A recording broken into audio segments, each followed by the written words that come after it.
A Revolução de 32, também chamada de Guerra Paulista, teve situações inusitadas. Pela primeira vez no Brasil, veículos de comunicação como o rádio, jornais e a fotografia foram usados no combate como armas de guerra. Vamos mostrar também que a superioridade militar das tropas federais obrigaram São Paulo a inventar armas pouco convencionais e a se unir para lutar contra as tropas de Vargas. As cinzas dos 4 jovens estão guardadas em um mausoléu dentro do obelisco no Parque do Ibirapuera, em São Paulo. Aqui também estão os restos mortais de mais de 700 vítimas que lutaram na Revolução. O obelisco foi inaugurado em 1955. Imponente, tem 72 metros de altura e foi construído para homenagear Euclides Miragaia, Mário Martins, Drauzio Souza e Antônio Camargo. A morte dos 4 foi o estopim para a Revolução de 32. O nome dos jovens deu origem ao MMDC, uma sociedade secreta civil que ajudou na organização do movimento. A partir disso, a ideia da Revolução tomou conta dos paulistas e no dia 9 de julho, a exaltação popular chegou ao máximo, dando início a uma luta armada em busca de uma nova Carta Magna para o país. Todo paulista sabe ser pobre como Jó, para com esta pobreza alcançar a riqueza maior, a riqueza melhor, a riqueza gloriosa, a riqueza suprema, a única riqueza que São Paulo quer, a vitória, a vitória. Foi então neste 9 de julho que o então cabo Gino Strufaldi recebeu um comunicado com ordens de como as tropas federais deveriam se dividir para lutar contra o estado de São Paulo. Com isso, eu recebi o primeiro radiograma do Estado-Maior do Exército, determinando todas as providências que a tropa sediada no estado de São Paulo tinha que fazer. Ninguém cumpriu, né? Porque todo mundo se revoltou. Mas ele deu uma ordem, mais ou menos um telegrama de 400 palavras, um negócio muito grande. Dizia mais ou menos assim, a todos os comandos, né? Um circular. Dizia, por exemplo, o 5º Regimento de Infantaria de Lorena formaria destacamento junto com o 6º Regimento de Infantaria de Caçapava e seguiria para tal lugar. O 2º Grupo de Artilharia Pesada de Quitaúna e o 4º Regimento de Infantaria de Quitaúna seguiriam não sei para onde. O 2º Grupo de Artilharia de Dorso de Jundiaí faria isso ou aquilo. O 4º Regimento de Artilharia Montada de Itu faria isso ou aquilo. É determinando geral, aliás, uma coisa inútil que ninguém cumpriu, pelo fato que o comando todo, todas as unidades aderiram à Revolução.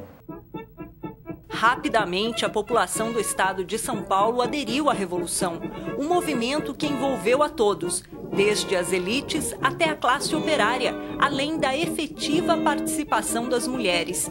Cerca de 72 mil que atuaram na retaguarda, como, por exemplo, confeccionando uniformes, situação nunca vista na história do país até então. Quase 70% do Exército Paulista era formado por voluntários. A Revolução de 32 é considerada por muitos estudiosos a Guerra Civil Brasileira e o maior conflito armado já ocorrido em território nacional. Mesmo assim, a maioria dos livros traz apenas um lado da história, o lado dos vencedores, das tropas de Getúlio Vargas que lutaram contra o governo do estado de São Paulo. Por isso, queremos mostrar uma outra versão, o lado dos vencidos, dos paulistas. Vamos mostrar também como Getúlio Vargas usou até então de maneira inédita no Brasil a propaganda ideológica como estratégia para vencer este conflito. Esse historiador é um dos poucos profissionais de sua área que analisaram a Revolução de 32 por esse lado. O tema serviu de base para uma dissertação de mestrado que resultou neste livro. O assunto também se transformou na tese de doutorado dele. Aqui ele estuda como a fotografia foi manipulada a favor de Getúlio Vargas. Também estuda o poder da propaganda no rádio. O rádio, por exemplo, era um veículo de comunicação extremamente novo, né? No Brasil ele estava apenas começando. O jornal, apesar de já ter uma certa tradição, a imprensa escrita, mas o uso da imagem no jornal era novidade. Os processos de rotogravura, processos gráficos, né, de clichêria que permitiam imprimir fotografias num jornal era coisa nova no Brasil. E eles começaram a utilizar esse impacto da imagem como propaganda política, sim, propaganda manipuladora. E Getúlio vai utilizar com todos os recursos possíveis, o rádio e o jornal, né? De uma forma a isolar os constitucionalistas do Brasil, no sentido de que eram paulistas e eram separatistas, né? Ou se não paulistas e separatistas, mas extremamente regionalistas, né? Então essa ideia de isolar o movimento. São Paulo esperou que estados como Rio Grande do Sul e Minas Gerais ficassem ao seu lado. No entanto, apenas Mato Grosso lutou pela causa paulista. Eram brasileiros brigando contra brasileiros. Apesar da determinação dos paulistas, os números, mesmo que bem divergentes, entre os historiadores, comprovam a inferioridade com que eles foram para a batalha. Eram aproximadamente 30 mil homens com apenas 5 mil fuzis e 6 aviões, enquanto as tropas federais tinham cerca de 100 mil homens, farta munição, artilharia pesada, navios de guerra e em torno de 30 aviões. Diante disso, São Paulo tinha que recorrer à criatividade para fazer frente às tropas getulistas. Uma estratégia muito usada nos campos de batalha foi a matraca. Seu José Carlos, filho de um ex-combatente, mostra como funcionava a engenhoca.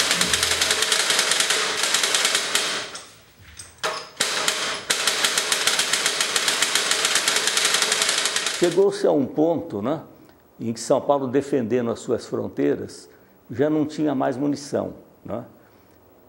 Então, foi a criatividade, foi um engenheiro que é uma peça bem engenhosa, porque é uma caixa de percussão, né, com uma lâmina de aço e que consegue imitar exatamente o barulho da metralhadora.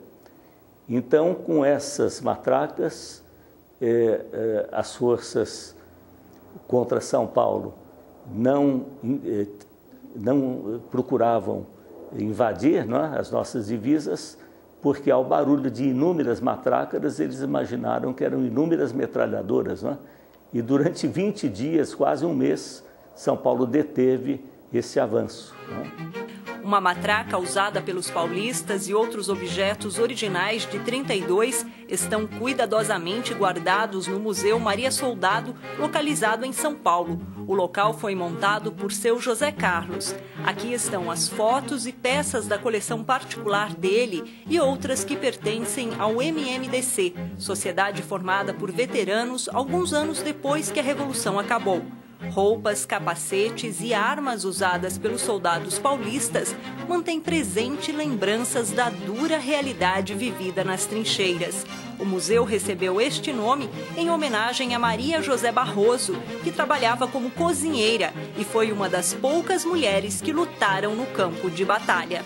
Ela teve um valor extraordinário porque ela foi eleita depois, inclusive, a mulher símbolo, né? Isso por volta, logo depois do 4º centenário da cidade de São Paulo, houve uma eleição para saber qual foi a mulher que mais sobressaiu. E realmente foi ela, porque ela enfrentou a trincheira, né? Depois ela não faleceu na Revolução. Historiadores afirmam que a Revolução de 32 foi marcada por situações curiosas, seja pela participação feminina, pelos poucos recursos dos paulistas, mas principalmente pelas armas de guerra usadas nos dois lados do combate, pois além de canhões e metralhadoras, eles recorreram a outras armas tão perigosas quanto essas. A propaganda, divulgada principalmente nas rádios e jornais, foi estratégia importante nesta revolução, mesmo que às vezes usada de maneira distorcida ou até enganosa.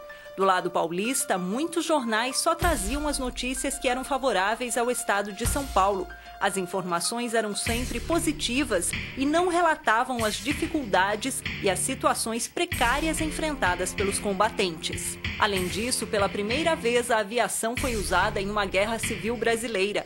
Os dois lados recorreram aos aviões, que no início da Revolução serviram para jogar panfletos com notícias favoráveis aos paulistas e às tropas federais.